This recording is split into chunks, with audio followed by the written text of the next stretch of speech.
Maybe one of the things that probably everybody knows you. I mean, I can't imagine anybody who wouldn't know you, but maybe for those who may not be familiar, maybe talk a little bit about yourself, just where your life as a horn player, and how you began, and where you are now. Sure, yeah. I uh Give me a time limit. You just get, I want the whole thing. Like, when were you born? No. When was a horn placed in your hand? No. Exactly. I don't know. Like, I mean, Um, even like going back to like when did you start the horn? sure, sure. So the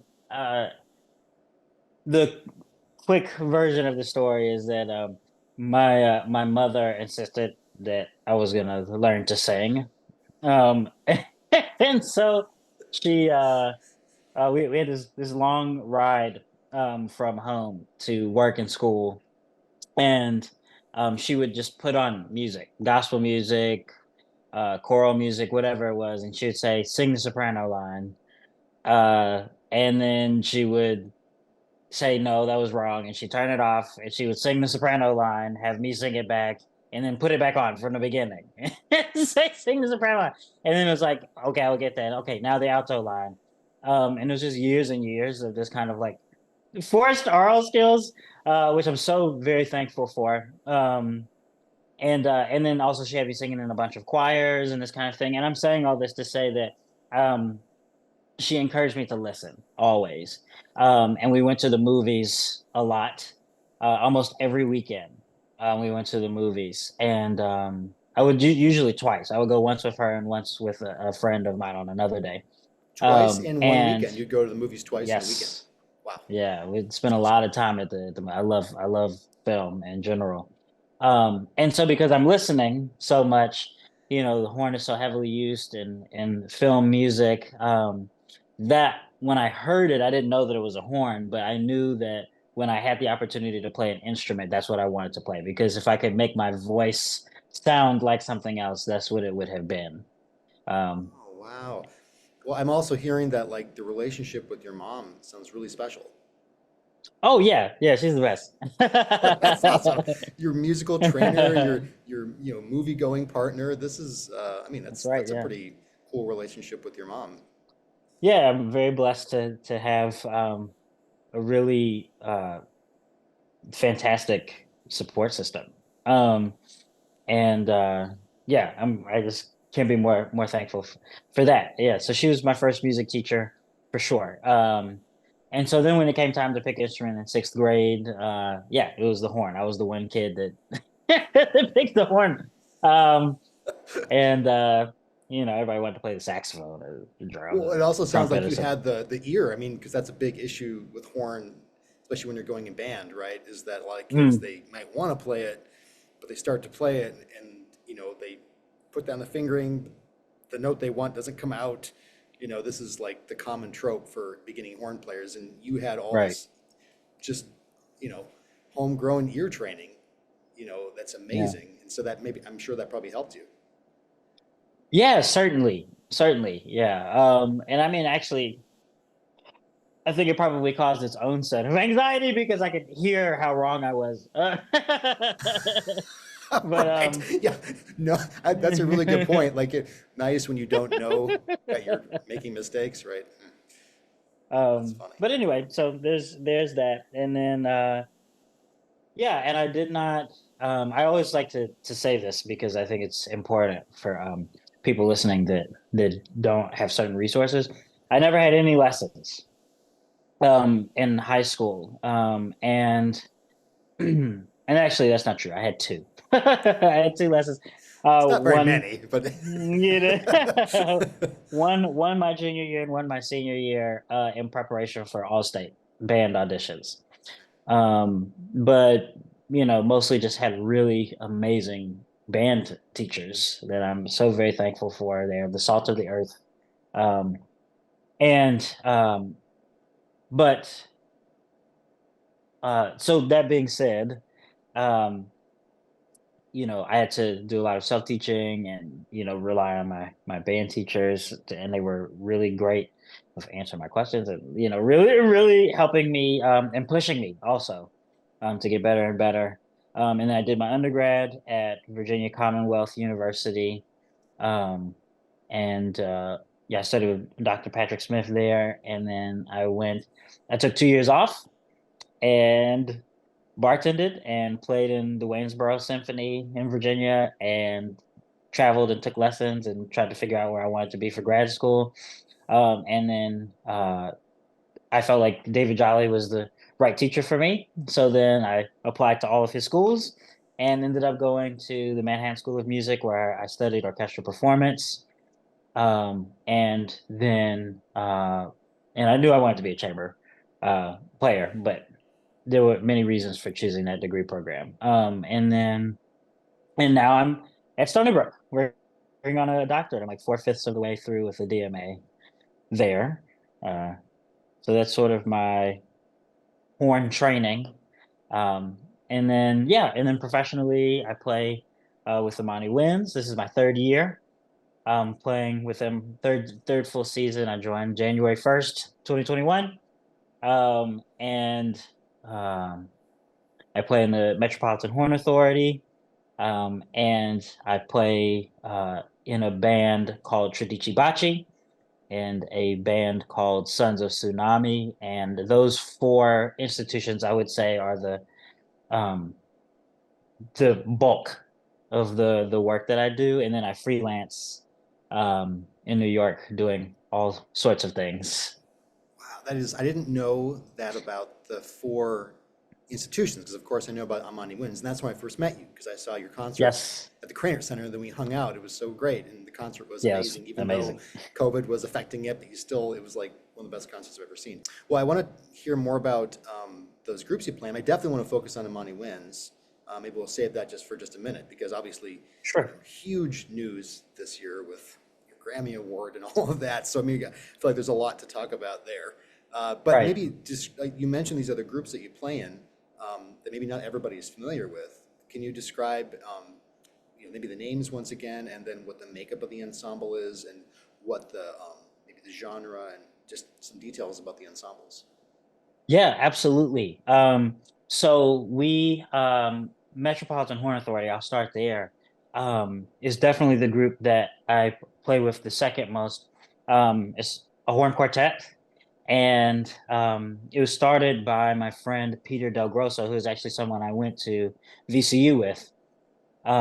He was a year ahead of me, and he came to the city before me, and I got here, and yeah, they had.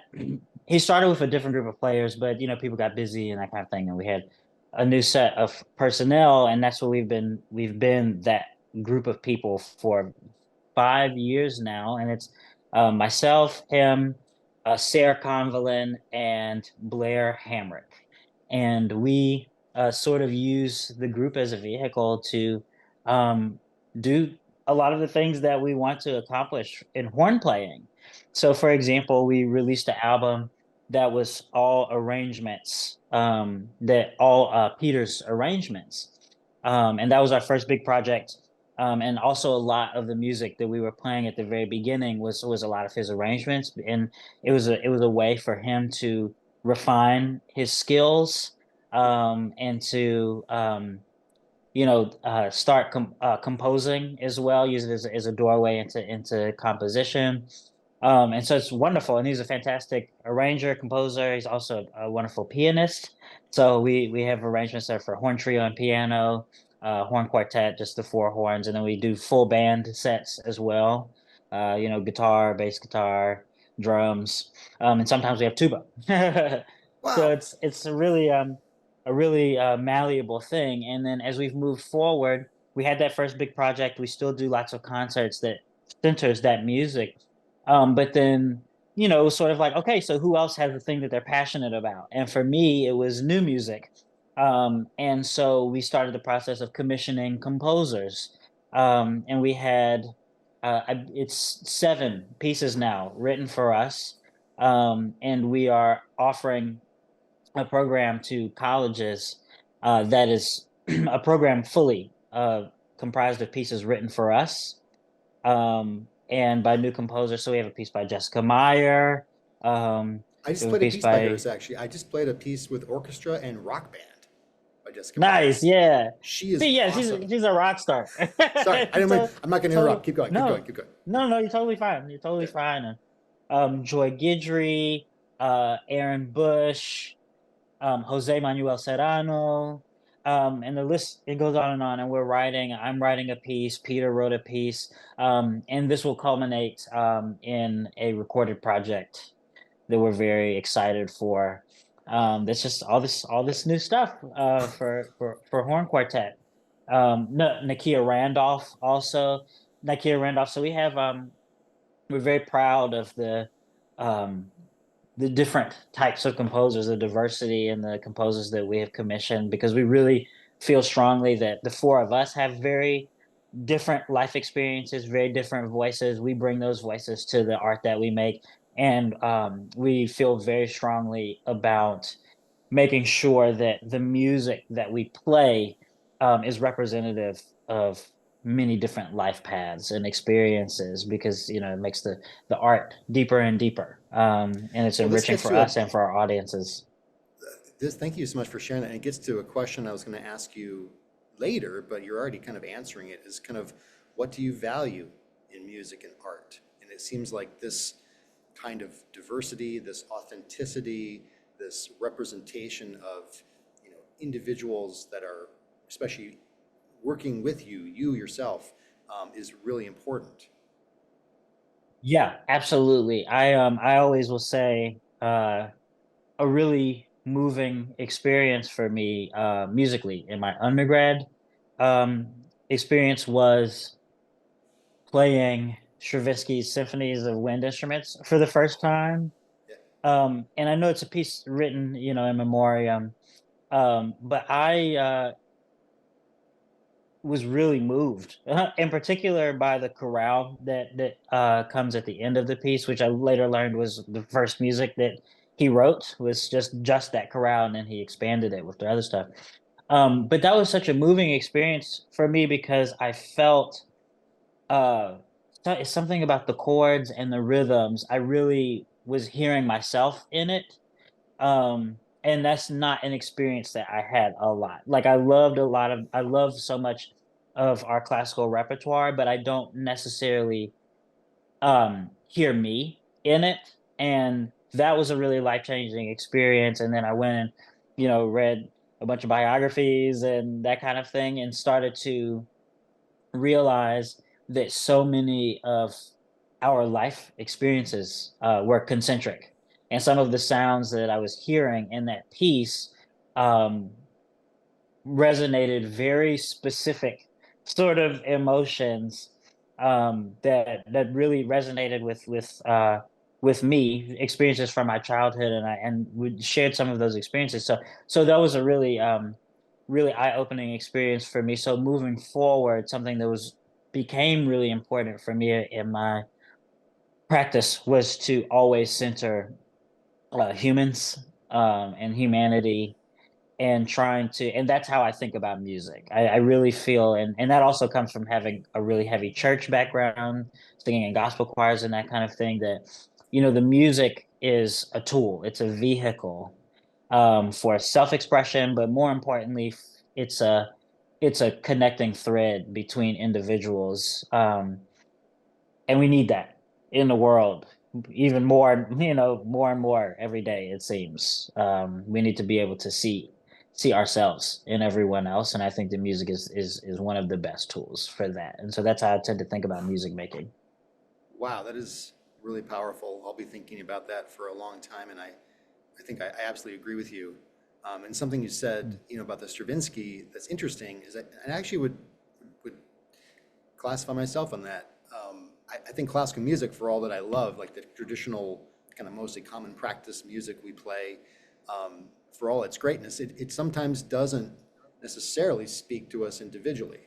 I think that sometimes it's thought of as, say, a practice of Yeah. music, in the way that I think it's just been handed down, but it doesn't have to be that way. And it sounds like you found pathways within sort of the aesthetic, and adjacent aesthetic, if that's the right way to say it.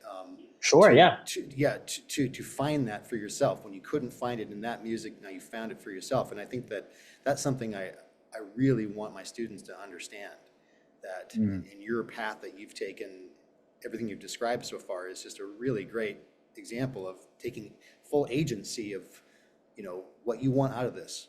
And it's really inspiring. Well, thanks. Yeah, I mean, and it came about. I mean, it's of course organic. We are who we are as people. Like, and that's I like that you used that word authenticity before, because that to me is like the whole thing. We just have to show up and be ourselves more quicker and more often. That to me is where the real beauty is. Um, and yeah, and not to as far as repertoire, yeah, it's I love Mozart. Like I could Right. play, but I play Mozart concerti every single day. There's something some Mozart comes at me. I absolutely love that music. Um, but I don't see me in it. I that like there's the beauty of is there's an appreciation of beauty there and of craft, but it's a sort of a different experience for me because it doesn't resonate with my life experiences. Um, and in the way that maybe a Mahler does or whatever, but we still have to play all the music. That's the thing. Um, and Well, we need it. it sounds like though you're creating, you're in a position where you may not have to. That was kind of put to me when I was young. Well, you have to do this, this, this, this. And it's like, okay, just, but it sounds like there's ways, if you didn't want to, I mean, some people just that they want to, but you've created ways to do something else if you want to, which is really cool. Right. Yeah. You don't have to. That's right. Right. I mean, I know what you're saying because we all are told that, like, you're a slave to the music. It's like Exactly. I don't like that. That was definitely an Right. old trope. I think. I mean, I think that's hopefully fading away a bit. So Yeah, I hope so too. my teacher actually used that like, don't be creative, just play the ink. Oh my It's like, goodness. I mean, but again, that worked for him. That was how Yeah, he survived, like in the industry. But right. at the same time, that's not how everybody can survive. So, Yeah, well, I mean, and there's that too, and the pedagogical implications of that are, of course, extremely nuanced and varied. Um, I tend to think I love teaching, and I do tend to think, my students, like, yeah, of course we're going to play Mozart and Strauss, but that's because that music, it's beautiful and amazing, and you should learn it. But like also, but it doesn't have to. It's not the whole thing. It's a tool. The music is a tool to find deeper expression and to facilitate greater fundamentals on the instrument. It's a set of challenges that help you to be a better musician physically, emotionally, mentally, so that you have more freedom to do whatever it is you actually want to do. And yeah, if it's I want to play Mozart and be great and have the time of your life. But it's a tool. That's how I tend to think about it. It's we have all of these great pieces. They're just amazing tools. Um, and also great art. It's just, you engage with this beautiful art. well, it's funny you mentioned art because I was just thinking as you were talking. I mean, fundamentally, we're artists. As musicians, we are artists. Sometimes Yeah. that gets lost. Sometimes people think of it more like almost like a trade or something. But fundamentally, we're Yeah. artists, and it's like studying, like say, visual art. I think of this. I tell the students sometimes. It's like it's really important, even if you don't like the paintings of Van Gogh. I mean, I don't know why you wouldn't, but if you didn't, it's good. It's good to look at them and to study them. If you're an artist yourself, to say Right. what was that and why was it so influential. It doesn't mean you have to spend any more time in your life doing that or replicating it. You know, Right. so I think that's what I hear you saying. It's like the traditional composers that have written for our instrument, like the Mozart and the Strauss, many others. It's really important because it's part of this handed down tradition. It's been very influential to not learn about it and maybe at least engage with it some would be like an artist who never knew about Degas or never knew about one of these great artists of the world, and you all over the world, and um, Exactly. whoever your favorite one was, um, that probably would be a little bit of a deficit of knowledge. Is that what you're saying? Yes, absolutely. And in that way of thinking, that also then creates the argument for why we need to continue to expand the types of artists that we engage with. That just like by not engaging with Mozart and Strauss as a form of protest, which sure, then you're missing out on all of that beauty and all of the things you could have learned from it and from playing it. In the same way, we have to look at other artists. We need to look look at music from other genres. Even though I really hate that word, but like we have to like really engage as much as we can with as many different types of music as we can, because we will gain a greater sense of musicality and a greater sense of being from having been exposed to those things.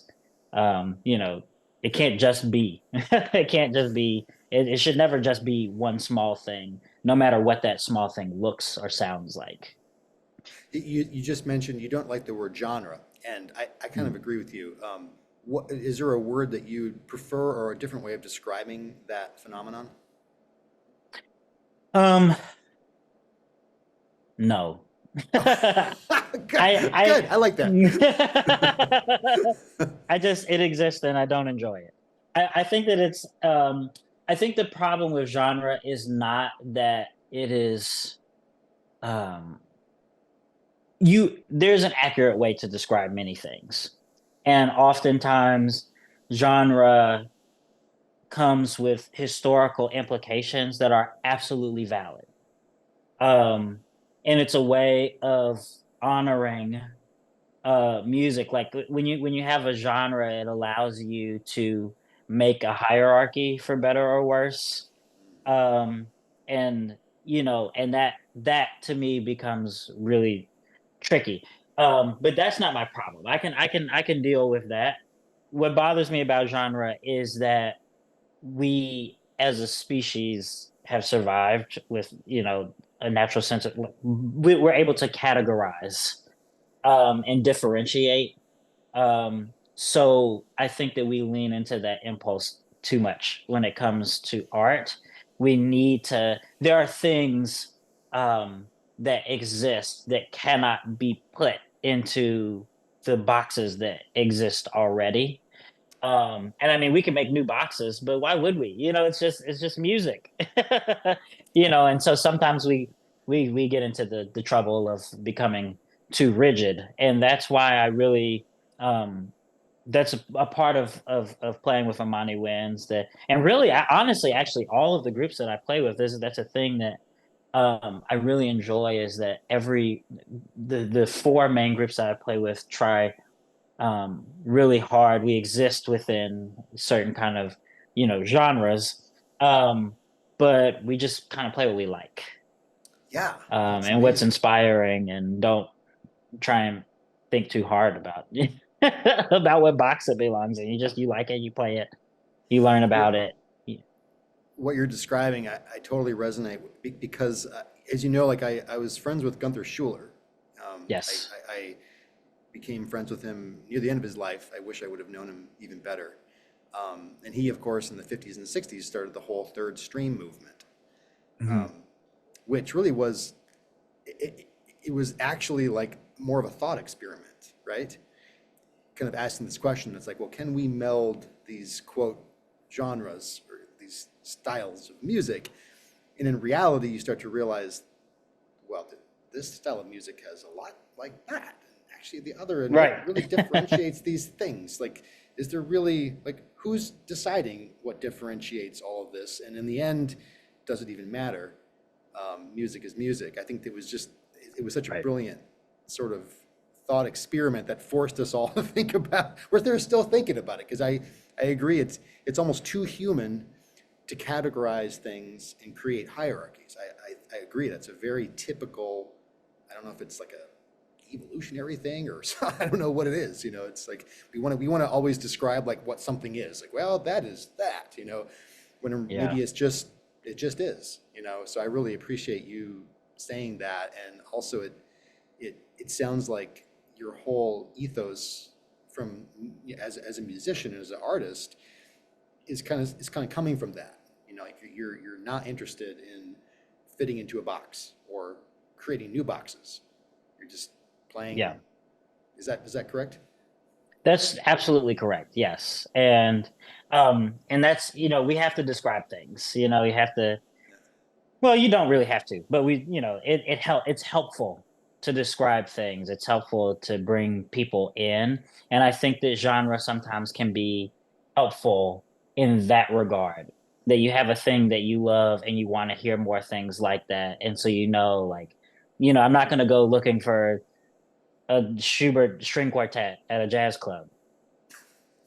Right, So right. I know that, so it's helpful in that way, and I recognize that, and so I'm not just saying the genre shouldn't exist, but I do find our lack of a desire to be a community of simply artists is it's very bothersome to me, and with great respect to people that train in specific traditions. Oh, you sure. know there's of course the respect for that. I mean, I'm not a jazz musician, for example. Like, I play idiomatically often, but my training is not jazz training, so I'm not playing over changes. So, Yeah. so, and that's a really interesting question because I think that, like jazz as an idiom, if you could even use that word, um, how would you describe what is a trained jazz musician, for instance? Like, what would that look like? Yeah, no, I think it's literally just like physical mental conditioning.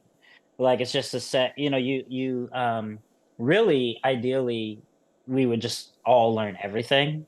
Right. Um but yeah, no, I mean, jazz musicians are taught to, from a pedagogical standpoint, not just jazz musicians in the world, but from a pedagogical standpoint, they're taught to listen in a different way. They're taught to feel in a different way, because the music is, derivative. All music is derivative. So, if the music, if the roots of the music come from Africa, the things that you will need, the tools that you will need to understand that music and to execute that music well are going to be fundamentally different from music from, say, Bulgaria, that maybe was developed in a totally different way, and the Yeah. way that it engages with the community is totally different, and that kind of thing. So your training is just going to be different because you have to have a certain way, um, of thinking about things, in a certain way of practicing, that will allow you to have fluidity, and fluency is the right word, actually, um, in whatever idiom is that you're What I hear playing. you saying with that is that, and I think it's really, I love the way you describe it. What you're saying, it's really kind of it's like an outlook. It's like a musical outlook, like an Absolutely. epistemological approach. Yeah, exactly. And this is something that I think about, not to get too far off the. I know we're like. Oh no, and I asked you about your groups, and I'm sorry, I veered it way another way. So we can No, cut no, out no. I everything. love this. Yeah, I've just been thinking about it. My lecture recital, I'm at Stony Brook working on this DMA, and I was really interested in creating sort of a model. I noticed in teaching, that sometimes there's a desire to engage with music from, say, other cultures, but there's, in that, an anxiety of, being disrespectful to the people that it comes from, um, in the way, not just the idea of playing it, but also the way that it's played. Like, I like this music, but, like, how do I start? So I really wanted to create a method, or to start developing a method that is an entry point. So, like, this is okay. So you want to go through that door. Here's the key to whatever door it is. This is how you start engaging with this music, in a respectful way. that's easy to use, and it's in steps, so the students can say, okay, I did steps 1, 2, 3, 4. I did the things, so that we get less of, okay, no, this is my corner over here. And because I do understand that, I also experienced that. You love something, you want to respect it. And something that, in working with the professor, Dr. Kevin Holt, asked me this question about this method I was trying to develop. um he that blew my mind. He said, well, have you considered um have you considered including the way that people learn said music, whatever X music is, in the method?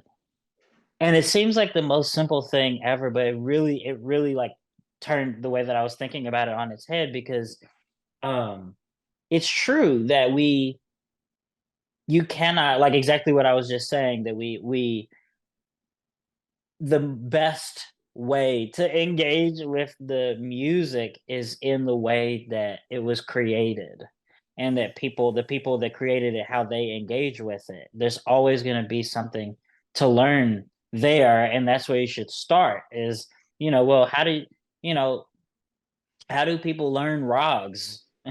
you know like, I probably should do the same thing, and and incorporate that. And of course, people spend their whole life, developing that, and you are respectful to that. You learn to be respectful of that.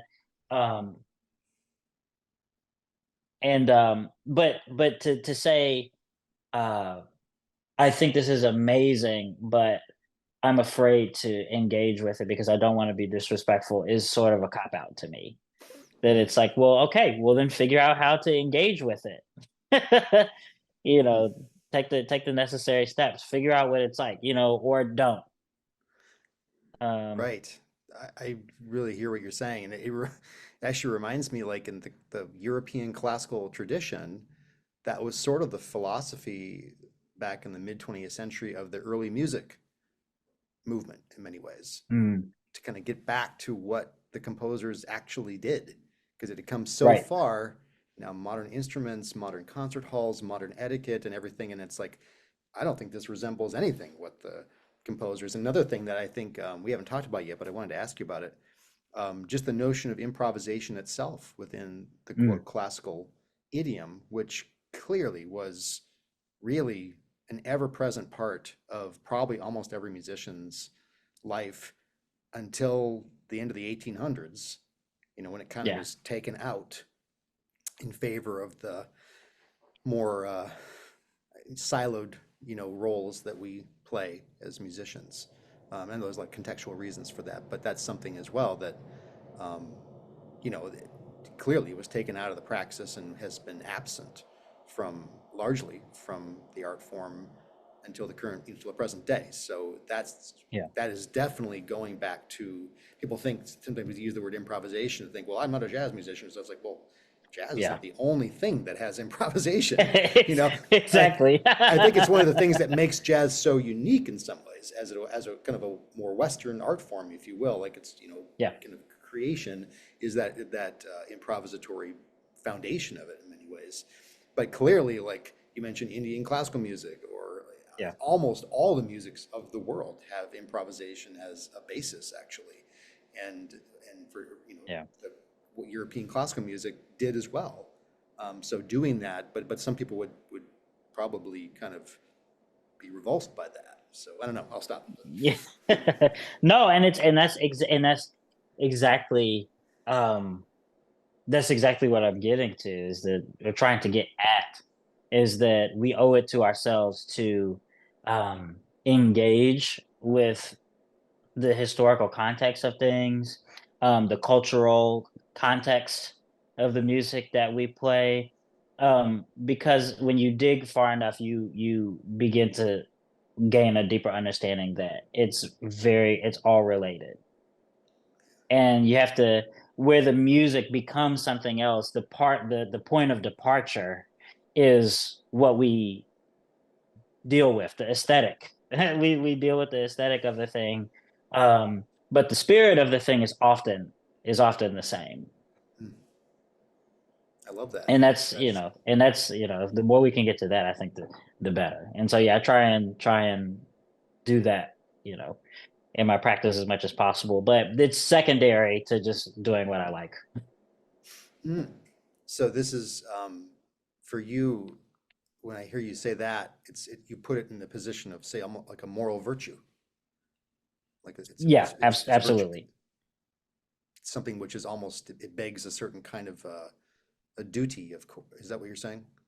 Yes, I think we have a great responsibility as musicians, because I, feeling like music is a tool for um, bringing us together and improving humanity, and at the very least, increasing collective empathy.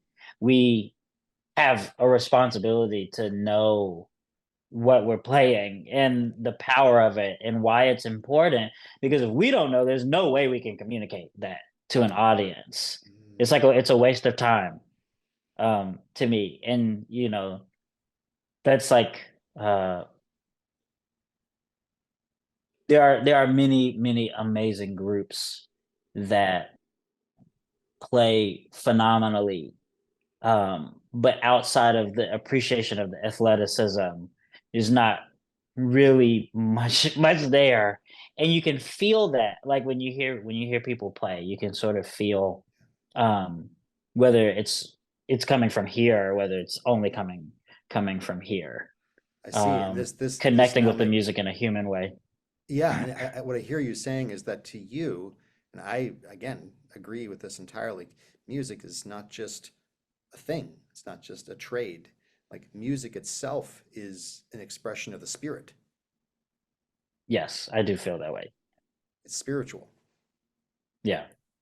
And like we study, but that's the thing, is like you have to have both pieces. You study and you practice, like you practice your fundamentals and you study the history and the cultural implications, not for the sake of knowing something that you can spout from the stage, but so that you can see where the humanity is. You can see what it is that you need to communicate. You can engage with it deep. You see more of yourself and provide more of that, um to the audience, so that it's not just like, was that E flat in tune?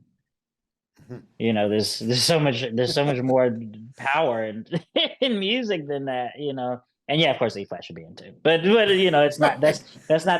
That's not the end. In That's tune with just a what? In tune piece. with who? I mean, it depends. I Who are we playing with?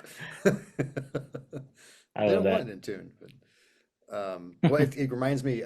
So I mentioned like the improvisation with my students. Sometimes I'm doing this thing that actually I still feel like I have to conjure it to mention it. And when we improvise, I'll ask them like, how do you feel? And they'll say, well, like, I feel good, or I feel bad, or I'm kind of struggling, or I'm doing really great. And then once they kind of get a sense of how they actually feel, I said, well, play something, create something that just expresses that on your horn. And when we first do this, again, I'm not the master of this, by any means. But it's a pretty powerful thing. And I think it's something that a lot of the way that music is normally taught, like in school settings, doesn't necessarily deal with that. But it sounds like to you, that is at the essence of what you're talking about in some ways. Yet also combined with craft, Yeah. of course. I mean, you're talking about you need to be able to have control of the instrument and things. So, but is Right. that what you're saying? Yes. Yeah. You have to have both. I do for and that to me is what makes like a Radovan Vlahovic so special, Yeah. is that intersection. This intersection that it's like, um, yes, he's an amazing physical player, right? Like just his absolute, mastery of the instrument is amazing in and of itself. But also then when you listen to him play, you can feel that there's a connection to the music that is deeper than just there's a crescendo there and I'm gonna make it louder.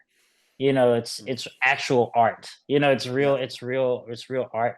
And I think that that's the piece that we can get, like from the start, like, and you can start there and you build the physicality and the information base, and the comfort in that way can be built upon this idea of art. Um, It sounds like what you're saying now, which is this is I love the way you're phrasing it, is you really feel that the craft and the art, there's no separation. They really need to be integrated. Like that's what you're saying.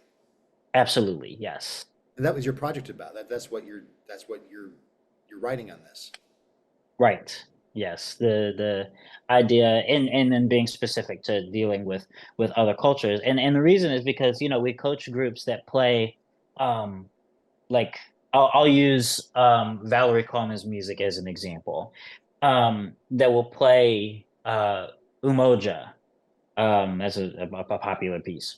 And there sometimes is a sort of anxiety like that I'll notice, like when I stand in front of a group of, say, players that are maybe not black, or have not come from the musical traditions that music is built upon, because to me it's a gospel song.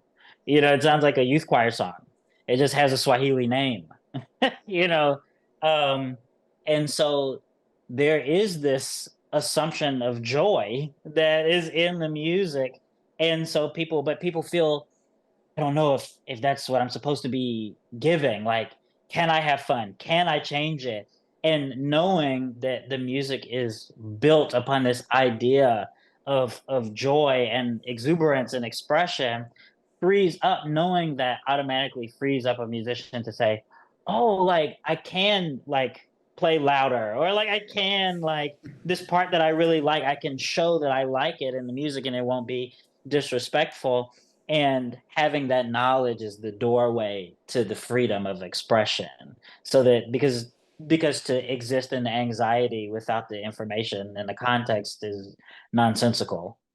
um Having the doorway is the freedom to expression. That is such a beautiful phrase. I'm going to remember that.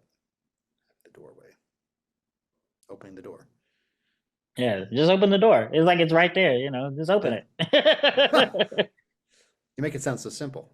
I mean, the information is there, the Yeah. information exists.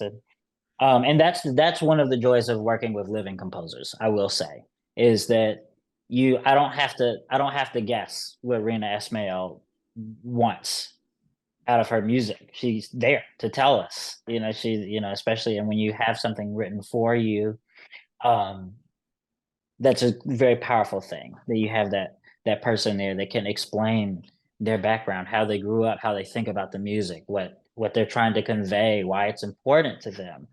And that's an advantage that we have working with living composers that we don't have with composers that are no longer with us, because even if you read that biography and that autobiography and the program notes, you still can't talk to them. Yeah, we'll never know. I mean, it's We'll especially never know. before Yeah. even most of it's before the age of the recordings too. All the Right. pieces that are associated with the common practice of classical music, for instance. I mean, it's almost none of it was during the age of recordings, so we'll never know. Yeah. Well, Unfortunately. okay, we didn't even get to the other groups you were playing. Yeah, you want to talk very briefly about there was two other groups that you mentioned Sure. that I'd love Sure. to know more about. Yeah. So now I'm thinking about genre. I'm about to do it. Here we go.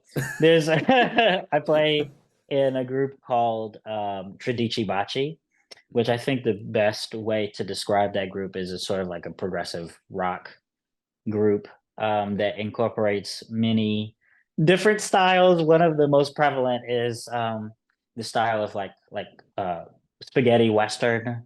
Those scores. There's a lot of that kind of like, and like Italian art film. There's a sort of cinematic quality to the way the music is written. It's very dramatic in a way. It's super fun and humorous, often very humorous. Who was the composer, the Italian composer who did all those films? My brain is just Can't. Well, there's so many. The one that There's did like the Gabriel's. Morricone, Which one? Morricone Morricone. is Right. a big one. Yeah. Morricone. Um, yeah. I mean, we literally have a song called Smash Ennio, which is, it's like, That's awesome. Oh my God. so, This group sounds amazing. Okay, so it's like a yeah, and progressive that's rock. it's not my project. This is a group that has existed for a very long time. They have several albums, and they have just kind of graciously invited me into their space, which I'm so grateful for. Simon Haynes is the leader of their band. He plays electric guitar and sings and writes pretty much everything. Okay. Yeah, he's a genius. I love working with him. And we just recorded an album that will come out sometime in the next year, probably. And then um, are working. He's writing this big piece that has like two horns and two trombones, and but I don't know if I can talk about that yet. But anyway, so lots of cool stuff happening over there. And then another group that has come from that is a group called Sons of Tsunami, which also was a group that existed before and now just has a different set of personnel. But Simon is also at the helm of that. And that group is sort of in the guise of like a surf band with lots of free improvisation. So there's charts that are written, um, and then we just kind of like have conversations, and it's super fun, and not crazy out there, but it's a little out there for people that don't engage with free improvisation. It's actually a really good doorway, actually, for people that are interested in that kind of thing, Hmm. because we all come from very wildly different backgrounds, and the that shows in the way that we solo and engage with the music. Yeah, and it's amazing. And we actually just released an album. It's a uh, self-titled album, Sons of Tsunami. If you Okay. look it up on streaming services, it's actually under the name Simon Haynes, Hanes. I'll write that But down. the album I'm is getting all these Sons of albums. Tsunami. Simon Haynes. All right. Cool. Oh no, Haines. Hanes. Hanes. Okay. Hmm. Yeah. So Um, well, so I mean that answers my question. I mean, we talked a little bit of improvisation. Clearly, improvisation is a huge part of your life as an artist. yeah, and I strive to be better at it every single day. Um, like learning more and getting more information to So to help. be better at improvisation means for you to just expand yourself as an artist and then engage with that in the improvisation. That's what Mo becoming mo better. mo Mostly just becoming more fluent in the language, Hmm. um, of music. There's a lot of dialects that I can't speak in, and I try and get to them and spend some time with them. Like I have this big book of world scales that I love. Oh, is I'm that like, Yusef Lateef? no, actually, I need to get that book. This is a much older book. I actually just found it. It was um in like an old bookstore, and it's just like these scales like from around the world, and some of them are not right, and then you dig and you figure that out, of course. But yeah, just trying to find ways to engage and transcribing a lot, listening to things that I love. I love to listen to Thundercat, for example, and I'll try Oh, and Thundercat. transcribe his like bass lines, just to try and get in the inside of, man, what is he doing? That guy's And just crazy. trying to get a deeper understanding. Have you heard of the group? For speaking of bass lines, I just came across this group called Pleasure. They're like a late 70s, early Oh no, 80s. no. Oh my gosh, like some of the most amazing bass lines I've ever heard. I mean, I, you probably know groups that have even more intense ones. I had this one song they sang, probably their most popular song is one of the most kick-ass bass lines I've ever heard. So Pleasure. So, but yeah, Yeah, I'm gonna go Thundercat. check that out. That Yeah, was awesome. yeah, yeah. They are like a rockin' like 70s funk band. Um, all the That's good right stuff. up my alley. Nice. Okay, well, thanks for sharing about those groups. I'm going to check them out. Hopefully, everybody who listens to this will check them out and hopefully see you live. With all these groups, by the way, you play live in concert, right? Yes, that's right. That's right. Yeah, we just had our album release party earlier in the month. Show, not party, album release show for Sons of Tsunami, and that album is on John Zorn's label, so that's a way to find that too. Oh, If okay, people okay. Well, go speaking through of the album, I mean, just kind of hard. Congratulations on the Grammy Award. This is Oh, really thanks. monumentally huge. Can you, and obviously with the Imani wins and the collaborative project you had with, is it the former horn player Jeff Scott was part of this That's right. project? Yes, he's Um, the composer. Yeah. Composer. Can you tell us about just what is this and what does it mean to you and what does it mean for the future? Yeah, absolutely. And I mean the project itself is an older project. The piece has been written for some time now. I think they were touring it 10 years ago. Okay. And it was written because A.B. Spellman, who is Toyin Spellman Diaz's father, Okay. um, is a pretty famous poet, actually. And was he and her mother were very much ensconced in the jazz world, as listeners, as presenters, um, and writers. And so a lot of A.B. Spellman's poetry has to do with the music that he was hearing live, being around all these amazing musicians for so many decades. And he wrote this set of poems that were inspired by a day that he was in a hotel room, and at the beginning of the day he heard some music by Bach, and then later in the same day they had switched, people running the show, and it was a lot of jazz music, and he was listening to a lot of Coltrane, and he sort of had this idea, this stroke of inspiration, to write about what it would be like if Bach and Coltrane met in heaven, and what the kind of music that they would make together. Speaking of these traditions of improvisation, um, Wow. and Jeff was so inspired by this poetry that he wrote this piece, "Passion for Bach and Coltrane." It's, passion, like a religious passion Mhm. for these two monolithic, titans of music. So this idea of writing a passion for them, um, and it's just an incredible piece of music, that he's a piece of art that he's created, that combines original composition with arrangements. And the configuration of instruments it was written for Imani Winds and for the Harlem Quartet, and then trio, so piano, upright bass, and drum set, Okay. Okay. and then orator.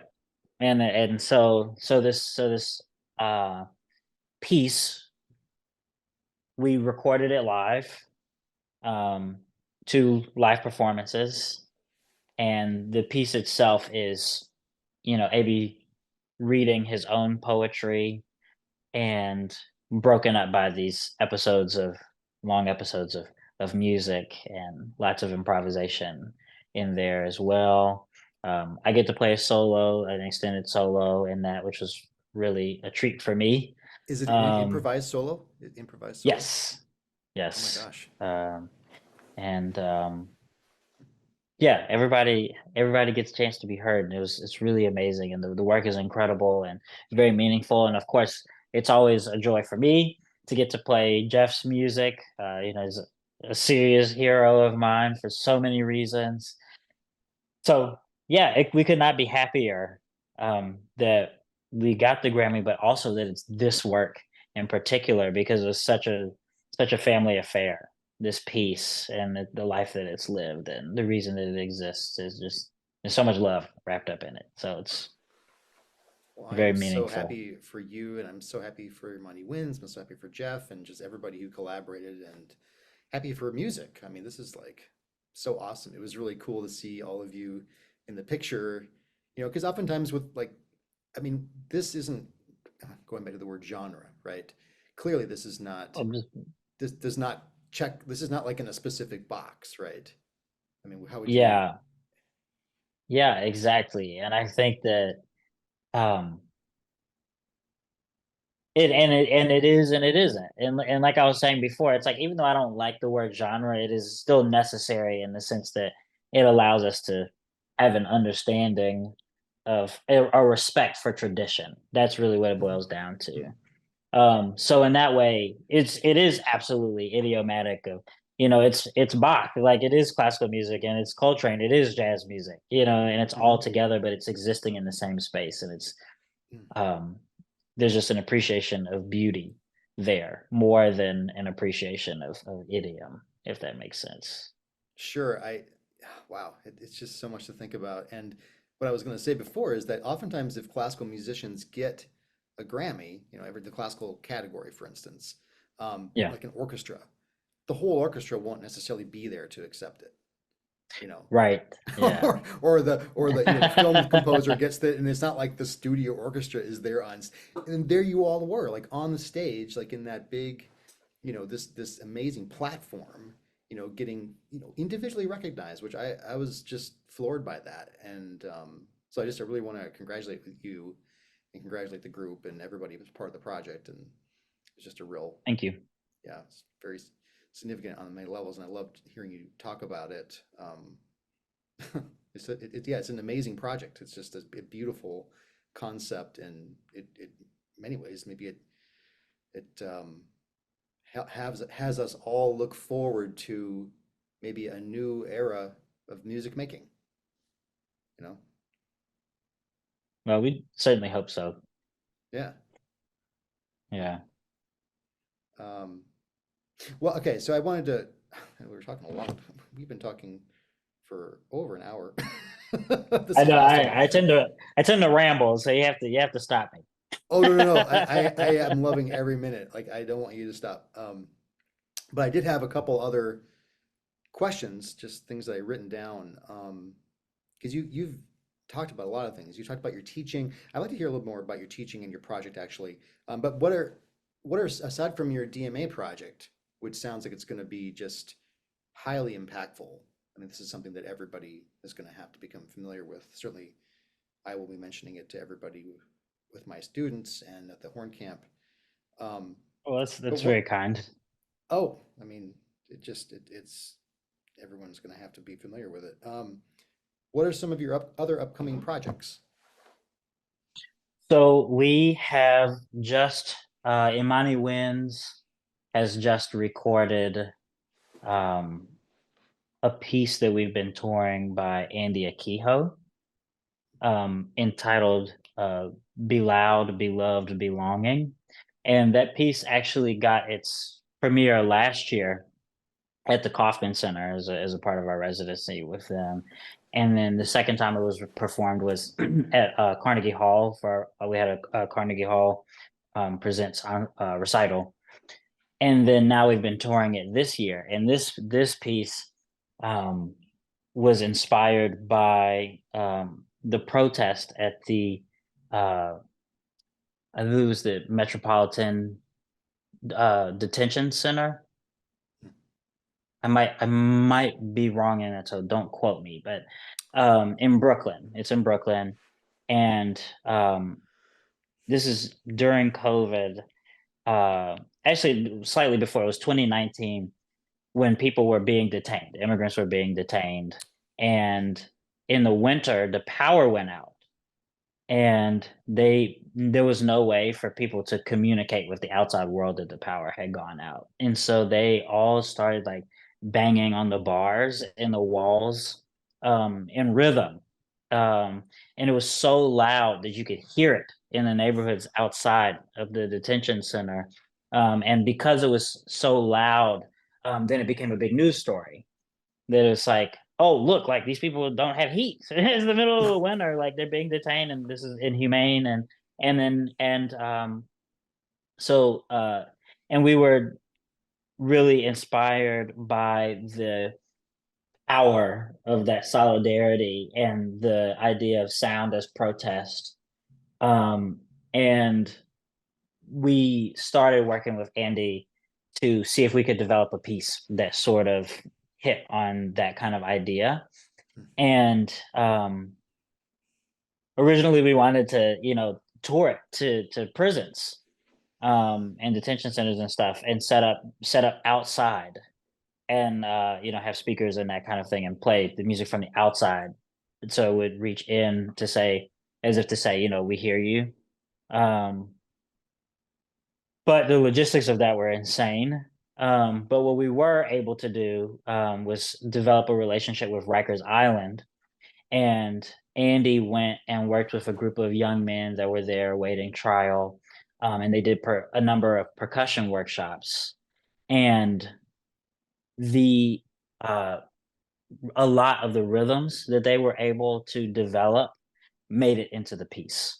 So pieces of these young men literally exist in this music, and Andy is a steel pan player in addition to being a prodigious composer, and so much of the sound world of the steel pan, the echoing sounds, the layered sounds, the unisons that happen when you have lots of people playing together. Um, it's a giant wash of sound, and I think that he really captured the spirit of that kind of music in the sound and in the subject matter, and so that piece is really amazing, and he plays on it as well. So that is our next big project that will come out fairly That soon. sounds incredible. I don't even have words. Thank you for sharing. And so when do you think the first performance of this would be? So we've actually been touring it all year, all Oh, this whole year. you already have been touring it. I'm so sorry. I think I was Yes. just, No, you're totally fine. Yeah. okay. No, we've been playing it as a part of last year we had a program called Black and Brown, which is very on the nose, is exactly what it is. It's a program made of composers, of black and brown composers. Okay. And it was actually Imani Winds, of course, has the original members built an institution on inclusivity, and but this was the first time that in the history of the group that a program has composed with 100% composers of color. Hmm. um and we really enjoyed it, and it was meaningful for us and for our audiences. So we created a second version of it now, separate, different set of pieces that are almost all pieces written for us by composers of color, many of which were written in the last 3 or 4 years. Um, yeah, two of them I was a part of. Three of them I was a part of the premiere of. Um, Four. Sorry. And so this is so okay. it's So so this it's is a great. project that's been going on that's currently. It's just a project that sounds like it's expanding, and the piece you described, you're currently touring with it. So if someone goes to see you, in the coming future, they're going to see this piece. That's right. If they come see us in the rest of this season, they will hear that piece. Wow, I want to try to catch a concert. So that's great. Well, that's a pretty big project. Everything you're describing. Anything else? Any other projects that you're up to? I mean, you have quite a lot on your plate. Um, I mean, I am personally working on commissioning composers to write pieces for horn and another single instrument, mostly piano. Um, and some of in the hopes of creating a recording project that's all new works. Um, so I'm really looking forward to that, but I can't talk about I can't talk about the ins and outs of that at the Got moment. it. But that's something that I'm looking forward to, getting these pieces written and moving forward. And yeah, I just wrote a piece for Juilliard Pre-College um, Wow. for the Caden commissioning project. So Brad Gemeinhart will be premiering um, my piece Hill House in April 20th this year. So I'm looking very much forward to that. Wow. And And then what is the title referencing?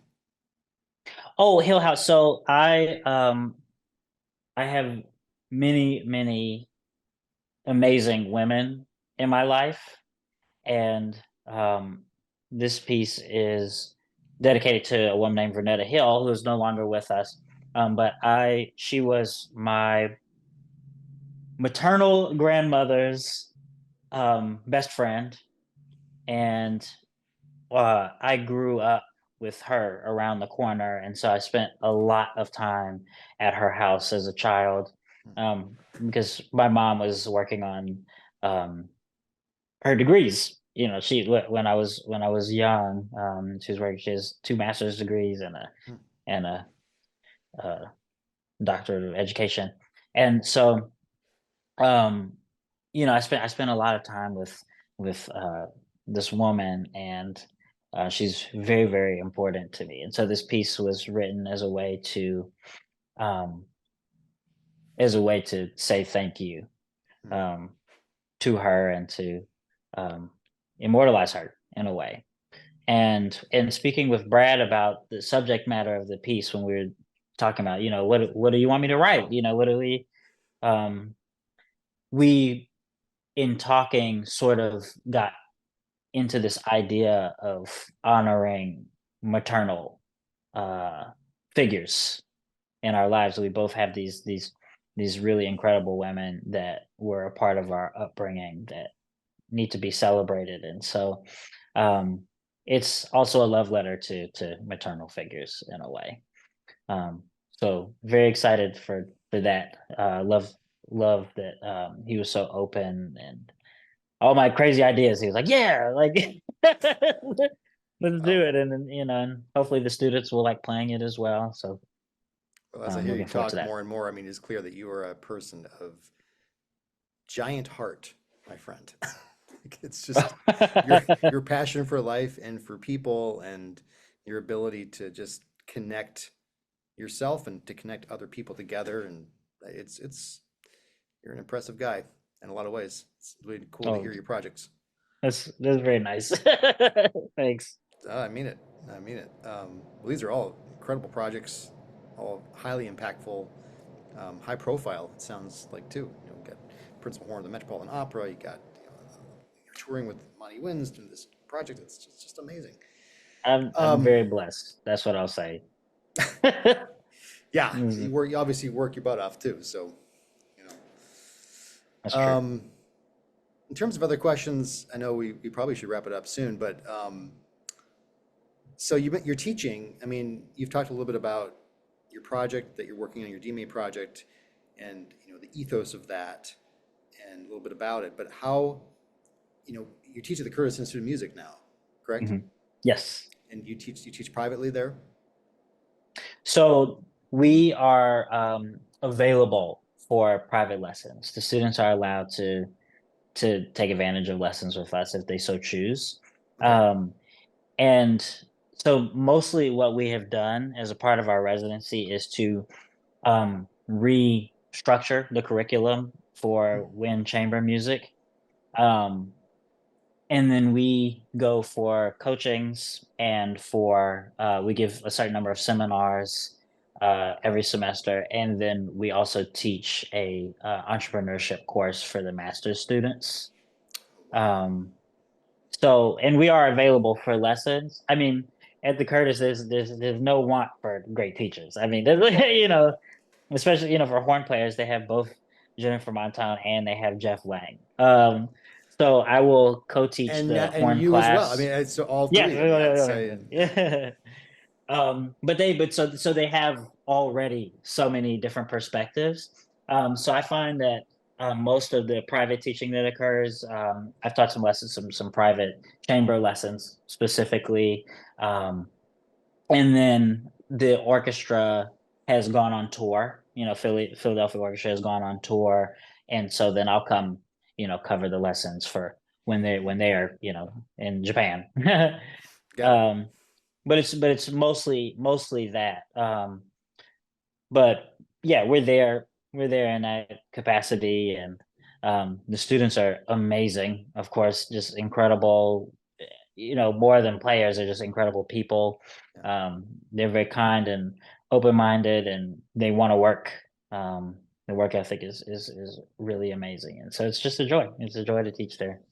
So that's one place you teach, but I mean, it sounds like teaching and, doing outreach is part of what Amani does inherently. Is that what I hear you saying? Yes, yes, that's absolutely true. The majority of the contracts that we sign to go perform places include some kind of outreach, and that is absolutely by design. The group, um, when they won CAG, started. They were at the first ever educational ensemble in residence for CAG, and they Mhm. went in. And so that was a lot of the first music that was written by Valerie Coleman, and then by Jeff Scott later, was designed for these programs. It was designed to have music for these outreach programs, and so it has always been embedded in the culture of the group, and it persists to this day. Thank goodness. We love to do that. We love to not just show up and play a concert, but to engage with the community. Um, Really specifically, we love to engage with the youth of the community. We love going to high schools. Um, of course, if we visit a conservatory or a university, we're going to work with those students, Mhm. um, which Like you is did when you came also to U of I. I mean, amazing. I'll never forget your class you did at U of I. It was phenomenal. Oh, thank you. Yeah. Yeah, and I mean, so we love that, and we teach our individual master classes and our group chamber master classes, and play in the ensembles as much as we can, and just be there and be a resource, and um, be available to the students, because I mean, they're the future. They're all we will have very soon. So That's not, so we're very that's not an passionate untrue about that. statement. Well, speaking of, so you're, I mean, going now circle back to the camp. I mean, the reason we're talking is because you're going to be on faculty. We're all just Yes. thrilled. Um, and so, you generally we have about 50 people, per week that we can have maximally at the camp, and we have had. Um, I know you haven't been there before, and we talked a little bit about it. But I'm just really excited about you bringing all of who you are and what you value and how you teach to the camp. That's kind of, I think, our goal at the camp is to have we have all these people, these amazing teachers and faculty that are working, and we just want them to be themselves, in this kind of Mm. collective, yes, but the whole thing is personal attention. So you get to teach small classes and some private lessons and things. So it's very exciting to think of you there. And yeah, so we're looking forward to about, what is it, 3 months from now. Yeah, I am so honored to have been asked to come, and I am beyond excited. I've had so many of my friends that have come to the camp that just speak so highly of it, and I was never able to come myself. So this is really, really an exciting thing for me to finally get up there, and then to get to engage with everybody is I see a big bonus. Yeah, well, I can't wait. I can't wait to see you there. Um, Kevin, thank you so much for joining us today, and we look forward to having you at the camp. And until then, good luck with all your touring, good luck with all your projects, just all the amazing stuff that you're doing, and I'm looking forward to seeing you in person. Same here. Thank you so much.